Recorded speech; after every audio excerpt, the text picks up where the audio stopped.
तो दोस्तों, एक और नया दिन और मैं बलजीत परमार हाजिर हूँ एक नई कहानी, एक नया किस्सा लेकर।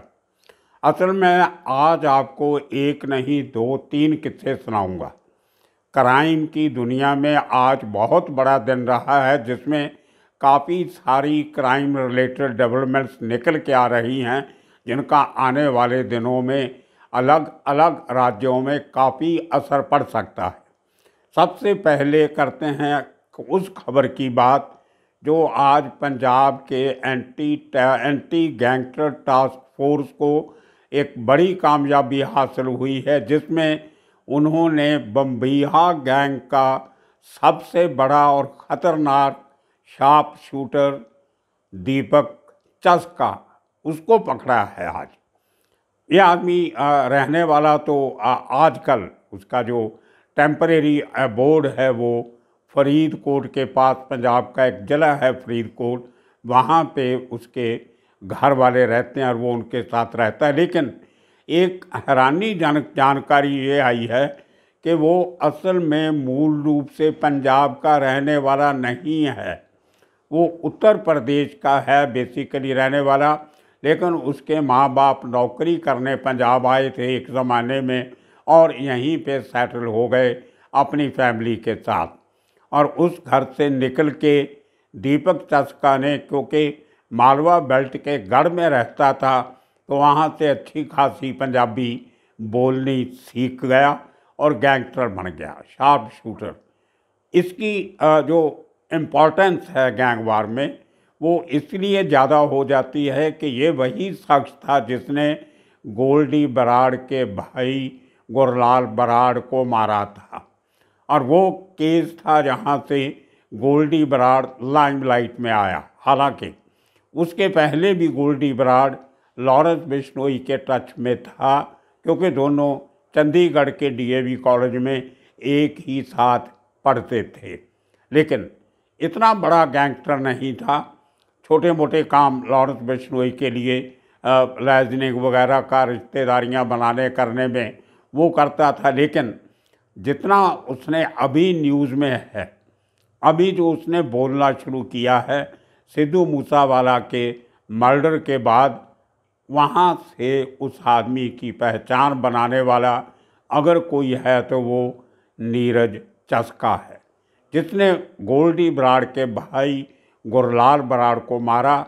और उसका बदला लेने के लिए गोल्डी ने बिश्नोई के साथ मिलके जो और कारनामे की, और साथ साथ जो अनफॉर्चुनेट केस हुआ पंजाब के मशहूर सिंगर सिद्धू मूसेवाला का, उसमें इस पूरे गैंग का हाथ रहा।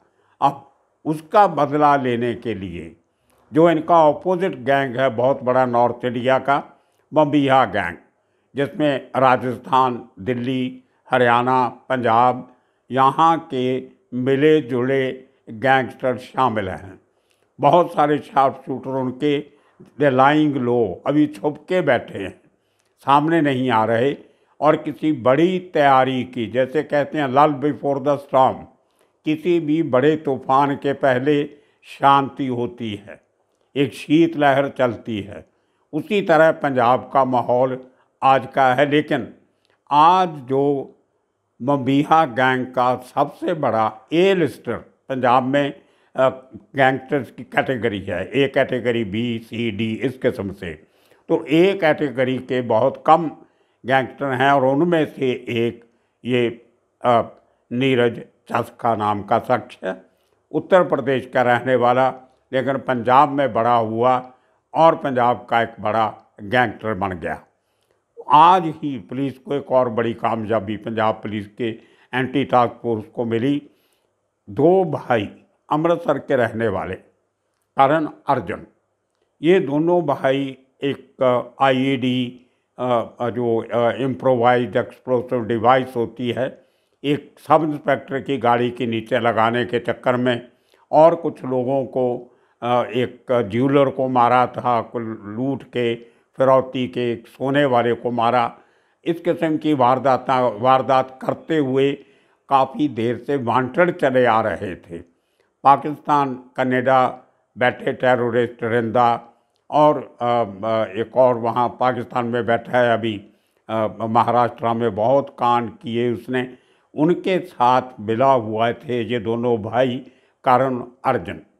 इनको काफ़ी देर से पंजाब पुलिस ढूंढ रही थी लेकिन कोई उनकी खबर नहीं मिल रही थी। लेकिन कल बड़ी मुश्किल से उनको दूर दराज इलाके बिहार के बॉर्डर डिस्ट्रिक्ट में पड़ते एक जमुई डिस्ट्रिक्ट से, जमुई शहर है छोटा सा, बहुत कम पंजाबी लोग वहाँ पे रहते हैं, जमुई से करण को ढूंढ निकाला गया और आज उसको चंडीगढ़ ले आया गया।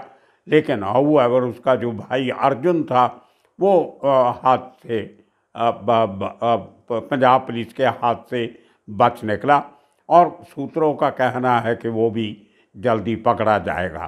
तो ये दो बड़े जो केस पंजाब पुलिस ने आज कल पकड़ा दोनों को, आज उनकी जो पंजाब के डीजीपी हैं गौरव यादव, उन्होंने इस बात की पुष्टि की। मेरी कुछ और बड़े अफसरों से भी बातचीत हुई, उनसे जो खुलासे हुए उनसे पता चला आज नीरज चस्का की असलियत का। और पूछने पर पता चला कि इसको कल रात को जम्मू रेलवे स्टेशन से पकड़ा गया। इसकी पूरी खबर पंजाब के anti gangster terrorist task force के पास थी और जैसे ही वो स्टेशन से बाहर निकला कहीं और जाने के लिए, उसको दबोच लिया गया। तो उसके पास से 2 इम्पोर्टेड वेपन मिले और उन साथ को 19 लाइव कारतूस जो थे वो मिलेंगे। ये भी एक ऐसा शख्स है जो दोनों हाथों से गोलियां चलाने का माहिर माना जाता है।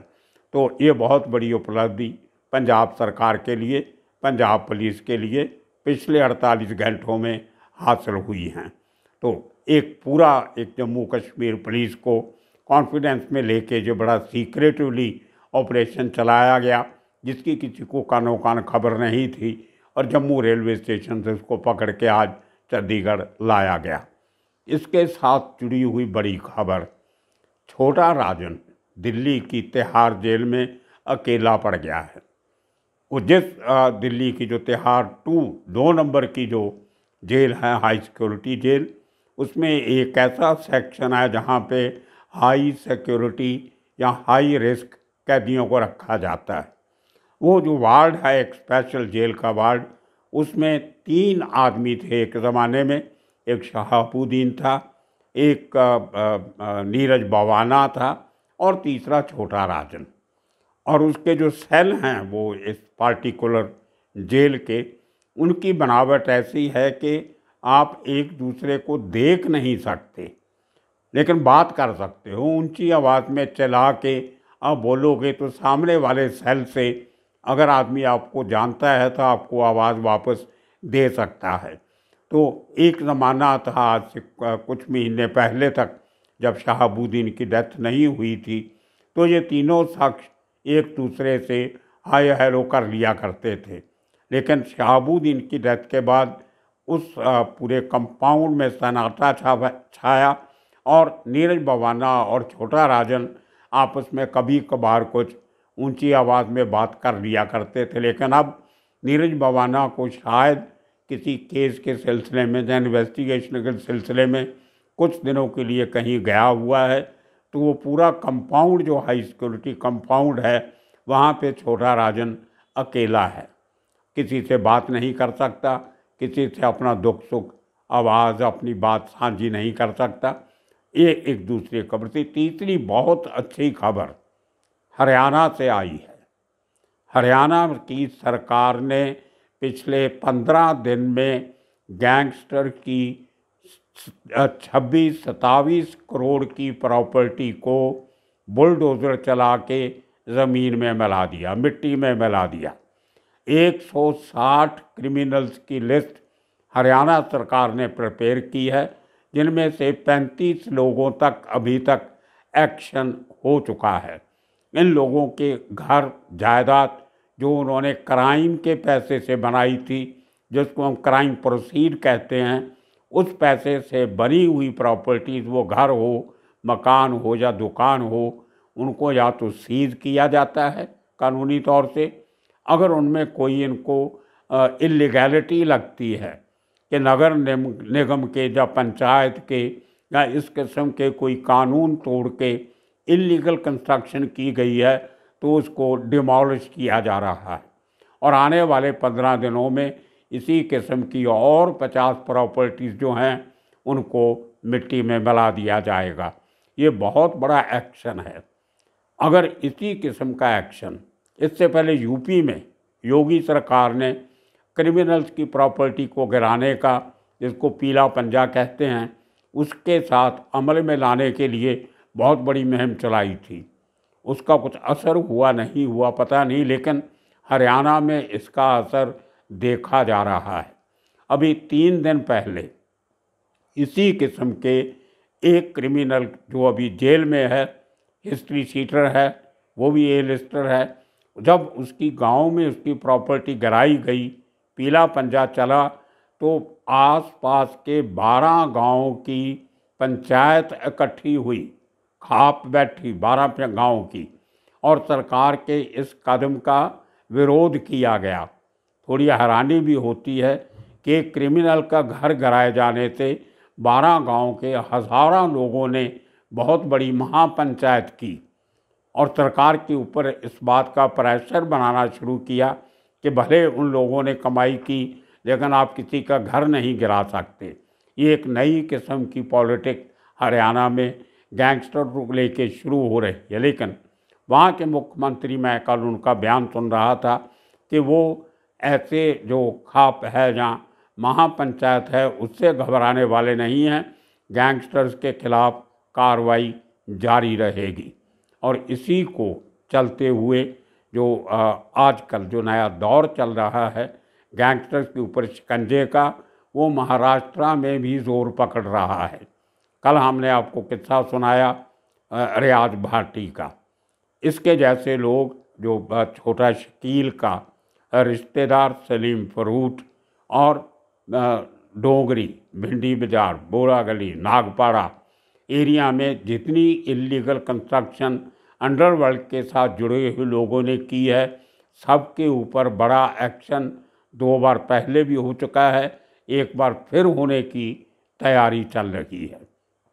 उसी तरह जो गैंगस्टर्स को सुधारने के लिए या इनको सीधा करने के लिए NIA, नेशनल इन्वेस्टिगेटिंग एजेंसी ने जो जिम्मा लिया है, वो सरकार की इस बात को जाहिर करता है कि अब गैंगस्टर्स को सख्ती से निबेड़ा जाएगा, पहले जैसी ढील नहीं दी जाएगी। मंत्री तक जैसे लोग अंडरवर्ल्ड के साथ रिश्तों में NIA की वजह से, एनफोर्समेंट डायरेक्टोरेट की वजह से जेल की हवा खा रही है, जिनमें महाराष्ट्र के मंत्री नवाब मलिक शामिल हैं। इसी तरह एक रीडेवलपमेंट प्रोजेक्ट जिसमें काफ़ी पैसा इन्वॉल्व था, क्रिमिनल लोग इन्वॉल्व थे, उसी तरह के एक प्रोजेक्ट में शिवसेना के मेंबर पार्लियामेंट संजय राउत अभी तक जेल में है, ज़मानत नहीं हो पा रही। उसी तरह बहुत सारे अंडरवर्ल्ड के साथ जुड़े हुए या किसी ना किसी क्रिमिनल एक्टिविटी में इन्वॉल्व पुराने जो एनकाउंटर स्पेशलिस्ट थे, वो जेल की हवा खा रहे हैं, जिनमें प्रदीप शर्मा, सचिन वजे कुछ हैं। तो ये एक नए किस्म का एक रिजॉल्व, जिसको हम कहते हैं, एक यकीन सरकार का बनता जा रहा है कि गैंगस्टर्स को सख्ती से निपटा जाएगा।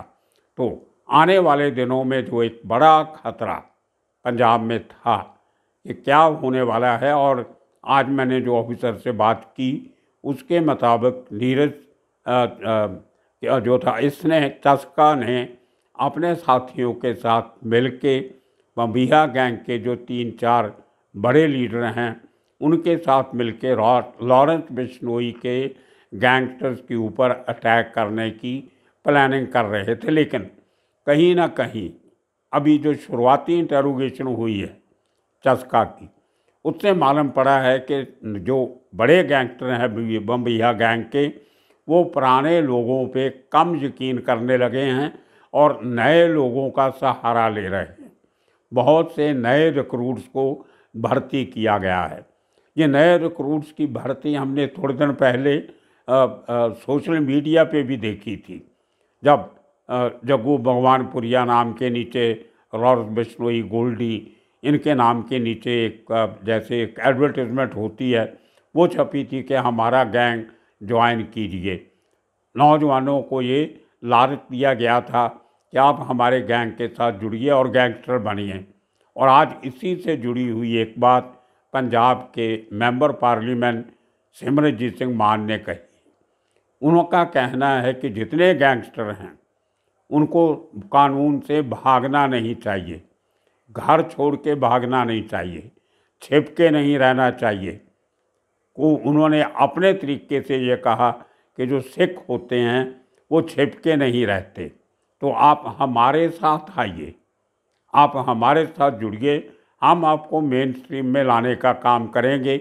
ये क्राइम की, जराइम की दुनिया छोड़ के आप धर्म के साथ जुड़िए और हम आपको साथ लेके चलेंगे, आपको सुधरने का, सुधारने का मौका देंगे। तो इस किस्म की जो नई कवायतें चल रही हैं, एक तरफ लोगों का, आम लोगों का जो प्रोफेशनल क्रिमिनल्स हैं उनके खिलाफ गुस्सा नज़र आ रहा है, दूसरी तरफ सरकार की सख्त कार्रवाई कुछ रंग लाती नज़र आ रही है, और तीसरा कुख्यात गैंगस्टर्स का अरेस्ट होना, उनको कानून के फंदे में डालना, ये एक बहुत बड़े लेवल पे कार्रवाई पूरे देश में चल रही है।